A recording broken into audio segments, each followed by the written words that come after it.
Kung iniisip mo na ang gold investment ay para lang sa mga milyonaryo, baka magulat ka dahil may mga sikreto itong kayang baguhin ang takbo ng iyong pera.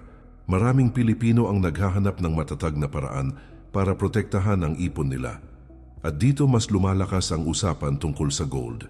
At ngayong araw malalaman mo kung bakit ito pinag-uusapan at kung dapat mo ba talagang pasukin. Sa panahon ngayon, napakaraming investment ang puro hype, kaya kailangan natin unawain kung ang gold ba ay talagang maaasahan. May nagsasabing safe haven ito, ngunit hindi lahat alam ang mga panganib na kasama nito. Kaya kung nagdadalawang isip ka, tutulungan kitang maintindihan ang buong larawan. Bago tayo magsimula, iniimbitahan kita na mag-subscribe sa ating channel para lagi kang updated sa mga bagong videos na aking gagawin.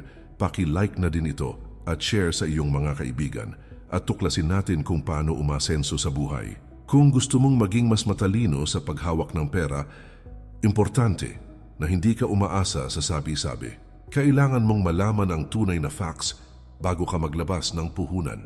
Sa dami ng financial challenges ng mga Pilipino, hindi na bago na mas marami ang naghahanap ng paraan para mapanatili ang value ng kanilang pera. Ang gold ay matagal nang ginagamit laban sa inflation at economic crisis, pero hindi ibig sabihin ay automatic na panalo ka dito. Ang pagpasok sa gold investing ay hindi tungkol sa bilisan kundi sa tamang pag-intindi. Mas sulit ito kung alam mo kung paano ito gumagana at kung kailan ito dapat pasukin. At ngayon simulan na natin ang 5 mahahalagang bagay tungkol sa gold investment na dapat mong malaman. Number 1. Unawain kung bakit tumataas at bumababa ang presyo ng gold. Ang presyo ng gold ay hindi basta-basta nagagalaw kung kailan lang gusto ng market. Ito ay naapektuhan ng mga pangyayari sa ekonomiya, sa iba't ibang bansa at sa galaw ng global market. Kapag may tensyon sa mundo, mas tumataas ang demand kaya umaakyat ang presyo. Kapag naman nagiging mas maayos ang ekonomiya, madalas humihina ang demand kaya bumababa ang value nito. Mahalagang maintindihan na ang gold ay may natural cycle ng pagtaas at pagbaba. May mga panahon na mabilis itong umaangat dahil sa panic buying ng mga investors. May mga panahon din na halos hindi ito gumagalaw kahit matagal mong hawakan. Ito ang dahilan kung bakit kailangan ng pasensya at sapat na pag-aaral bago pumasok. Hindi dapat isipin na ang gold ay laging panalo dahil hindi ito garantisadong mabilis ang tubo. May pagkakataon na mas mabagal ang paggalaw nito kumpara sa ibang investment. May mga sitwasyon din na bumabagsak ang presyo kapag mas pinipili ng market ang stocks o iba pang assets. Kaya napakahalaga ng tamang timing at pag-intindi sa economic trends. Para sa maraming Pilipino, ang gold ay nagiging proteksyon laban sa inflation at paghina ng halaga ng pera. Kapag bumabagsak ang purchasing power ng piso, mas nagiging attractive ang gold bilang store of value. Ginagamit ito ng ilang pamilya bilang long-term asset na hindi agad nawawala ang halaga. Ito ang isa sa mga dahilan kung bakit patuloy na tumataas ang interest dito. Ang pinakamahalagang bagay na dapat tandaan ay ang pag-unawa sa tunay na dahilan ng paggalaw ng presyo ng gold. Mas nagiging matatag ang diskarte mo kapag alam mo ang economic forces na nakakaapekto dito. Mas nagiging malinaw ang tamang panahon ng pagbili at pagbenta kapag hindi ka umaasa sa haka-haka. Mas nagiging maingat at epektibo ang pag-invest kapag nauunawaan mo ang buong mekanismo ng value ng gold. Number 2. Alamin kung anong uri ng gold investment ang bagay sa iyo. Ang gold investment ay may iba-ibang anyo, kaya hindi dapat basta piliin ang unang makita. May physical gold tulad ng gold bars, gold coins at jewelry na hawak mo mismo. Mayroon ding digital gold at gold-backed assets na hindi mo nahahawakan pero may katumbas na value sa market. Kailangan mong malaman kung alin ang angkop sa iyong budget at risk tolerance. Kapag physical gold ang pinili mo, kailangan mong isaalang-alang ang storage, security at authenticity. Hindi porke kabilang ito sa pisikal na anyo ay automatic ng safe dahil may mga peke at overpriced na ibinibenta. Kailangan mong bumili sa reputable sellers para hindi ka maloko. Kailangan mo ring paghandaan ang tamang pag-iingat, lalo na kung malaki ang halaga. Ang digital gold naman ay mas madali at mas convenient para sa karamihan. Hindi mo kailangan ng physical storage dahil naka-record ito sa digital system. Mas mabilis din ang pagbili at pagbenta kumpara sa physical gold. Kailangan mo lang pumili ng platform na may malinaw na regulation at transparency. Mayroon ding gold-related investments tulad ng gold ETF, gold mining stocks, at mutual funds na konektado sa industriya. Mas mataas ang potential gain dito, pero mas mataas din ang risk dahil hindi ito diretsyong gold. Maganda ito para sa mga sanay sa market movement at marunong magbasa ng financial trends. Kung gusto mo ng diversified approach, maaring ito ang bagay sa iyo. Mas nagiging maayos ang pag-invest sa gold kapag alam mo kung alin ang tugma sa iyong layunin. Mas nagiging malinaw ang galaw ng pera mo kapag naaayon sa iyong financial plan ang napili mong uri. Mas nagiging ligtas ka rin sa scam kapag malinaw sa iyo ang pinagkaiba ng bawat option. Mas nagiging epektibo ang iyong gold investment kapag ang desisyon mo ay nakabatay sa tamang kaalaman at hindi sa hype. Number 3, unawain ang gastos at fees bago ka mag-invest sa gold. Bago ka pumasok sa gold investment, kailangan mong maintindihan na hindi lang presyo ng gold ang kailangan mong paghandaan. May premium na idinadagdag ang mga nagbebenta, lalo na sa physical gold. At nag-iiba ito depende sa design at demand. May mga pagkakataon na mas mataas ang patong, kaya lumalayo ito sa tunay na market value. Kaya kailangan mong maging mapanuri bago bumili. Sa physical gold, kailangan mo ring paghandaan ang tamang storage na may katumbas na gastos. Hindi sapat ang pagtatago nito sa isang sulok ng bahay, lalo na kung malaki ang puhunan mo. Kadalasan, kinakailangan ng safety deposit box o pribadong vault upang masigurong protektado ang asset. Kasama ito sa computation ng long-term cost, kaya hindi dapat baliwalain. Sa digital gold, may mga platform fee, service charge at trading fee na dapat mong maintindihan. Magkakaiba ang patakaran ng bawat provider, kaya mahalagang alam mo kung paano sila kumikita mula sa transaksyon. May ilang may maintenance fee na unti-unting kumakain sa returns mo pag tumagal. Mas responsable ang pag-invest kapag malinaw sa iyo ang breakdown ng bawat singil. Kung pipiliin mo ang gold exchange traded fund o gold mining related funds, may management fee at broker fee na kasama. Mas komplikado ang proseso dito dahil hindi diretsyong gold ang hawak mo kundi bahagi ng industriya. Kailangan mong tingnan ang historical performance at reputasyon ng kumpanya o fund manager. Importante na nauunawaan mo ang structure bago ka gumawa ng hakbang. Kapag kabisado mo ang lahat ng posibleng gastos, mas nagiging malinaw ang tunay na halaga ng iyong investment. Naiiwasan mong mag-expect ng sobra dahil alam mo na may mga bayarin na magbabawas sa profit mo. Nagiging mas matatag ang diskarte dahil hindi ka nabibigla sa hidden charges. Nagkakaroon ka ng mas solid na foundation sa pag-invest dahil handa ka sa bawat aspetong kasama sa pagpasok sa gold. Number 4. Kilalanin ang tamang panahon kung kailan dapat pumasok sa gold investment. Ang pag-invest sa gold ay mas epektibo kapag nauunawaan mo kung kailan ideal ang pagpasok. Kadalasang tumataas ang presyo nito kapag may krisis dahil mas maraming tao ang naghahanap ng ligtas na asset.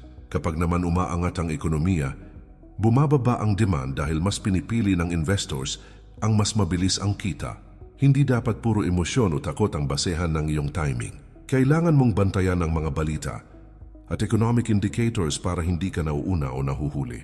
Mahalagang tandaan na hindi ito tulad ng stocks na mabilis ang galaw kaya kailangan ng mas mahabang pananaw. May mga panahon na halos hindi gumagalaw ang presyo kahit matagal mo itong hinahawakan. May pagkakataon din na biglang aakyat ang value nito dahil sa global events na hindi inaasahan.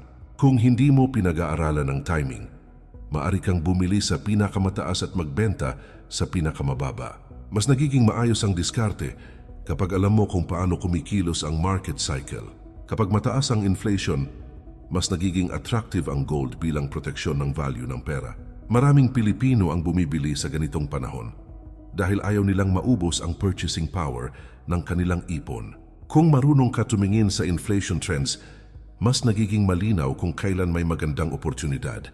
Mahusay na timing ang susi para hindi ka magkamali sa presyo. Ang goal ay bumili bago tumaas at hindi kapag mataas na ang hype. May mga taong nag-i-invest sa gold kahit hindi nila ito kailangan at kahit walang malinaw na dahilan. Madaling madala sa social media posts, lalo na kapag may naglabas ng biglang pagtaas ng presyo. Kung puro emosyon ang basehan, madalas napapabili ka sa peak kung kailan mataas ang premium. Kailangan mong iwasan ang paghabol sa takbo ng karamihan Mas mainam na gumagawa ka ng plano bago ka pumasok. Ang tamang timing ay nagbibigay sa iyo ng mas matatag na kontrol sa iyong puhunan. Nagbibigay ito ng mas magandang chance na makuha ang long-term benefits ng gold. Binabawasan nito ang stress dahil alam mong may basehan ang bawat hakbang mo. Pinapabuti rin nito ang value ng iyong pera dahil hindi ka bumibili ng walang pag-iisip. Tinutulungan ka nitong maging mas disiplinado at mas maalam na investor. Number 5. Unawain ang tamang mindset bago ka pumasok sa gold investment. Ang gold ay hindi mabilisang paraan para yumaman, kaya kailangan ng tamang pag-iisip bago ka mag-invest. Maraming nagkakamali dahil inaasahan nilang mabilis ang tubo kahit hindi ito ganoon gumana. Kailangan mong tanggapin na long-term asset ito na mas bagay sa taong marunong maghintay. Kung gusto mo ng biglaan at agresibong kita, maaring hindi ito ang tamang investment para sa iyo. Ang gold ay nagbibigay ng stability, ngunit hindi ito nagbibigay ng instant na resulta. Mahalagang alam mo kung bakit mo gustong mag-invest sa gold bago ka pumasok. Kung para lang ito sa hype o dahil maraming nag-uusap tungkol dito, maaaring hindi ka maging consistent. Mas epektibo ang gold kapag malinaw ang purpose mo, tulad ng long-term protection at diversification. Kapag may direksyon ang desisyon mo, mas nagiging solid ang strategy mo. Nagiging mas maayos ang paghawak mo ng asset dahil alam mo kung ano ang inaasahan mo dito. Hindi sapat ang basta bumili at maghintay dahil kailangan mo pa ring maging updated sa galaw ng market. May mga global events na maaaring biglang magpataas o magpababa ng presyo. Hindi mo kailangang maging expert, pero kailangan mong maging aware sa mga pangunahing balita. Ang pagiging informed ay nagbibigay sa iyo ng advantage bilang investor. Mas nagiging handa ka sa anumang pagbabago dahil hindi ka nabibigla. Maraming Pilipino ang tumatalo sa sarili nila dahil hindi nila pinag-iisipan ang paglabas ng pera. May bumibili dahil natatakot maiwan at may nagbebenta dahil natatakot malugi nang hindi man lang nagplaplano. Kapag emosyon ang nagdidikta ng bawat hakbang, kadalasan maling timing ang nagiging resulta. Mas nagiging kalmado ang isang investor kapag may tamang mindset at malinaw na diskarte. Nagiging mas kontrolado din ang iyong puhunan dahil hindi ka basta padalos-dalos. Kapag tama ang mindset mo, nagiging mas matatag ang buong investment journey. Nabubuo ang tiwala sa sarili dahil alam mong may pinagbasehan ang bawat galaw mo. Nauunawaan mo ang value ng pag-iingat at ang importansya ng long-term thinking.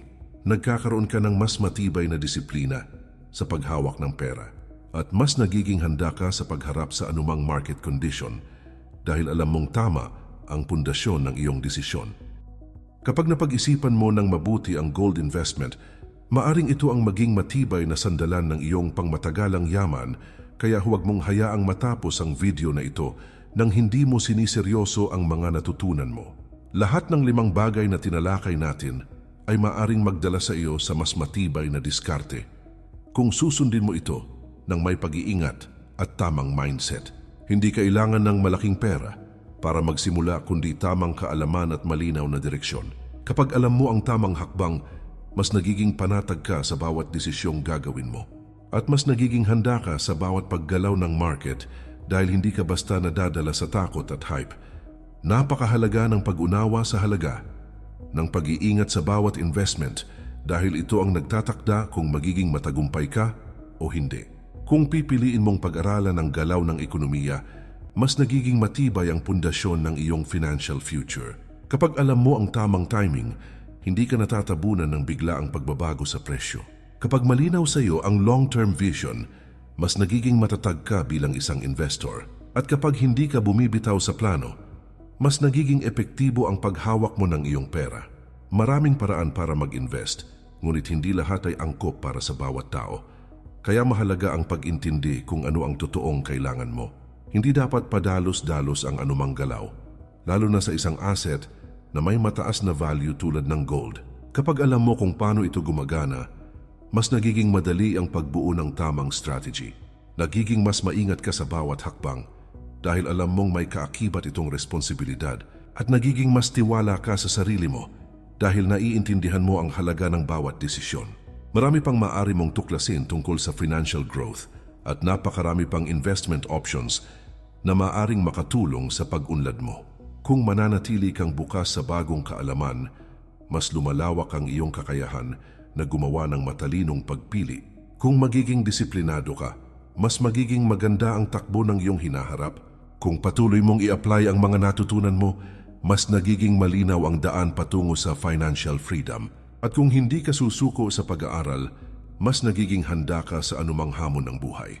Muli kaibigan, iniimbitahan kita na mag-subscribe sa ating channel para lagi kang updated sa mga bagong videos na aking gagawin. Paki-like na din ito at share sa iyong mga kaibigan at tuklasin natin kung paano umasenso sa buhay.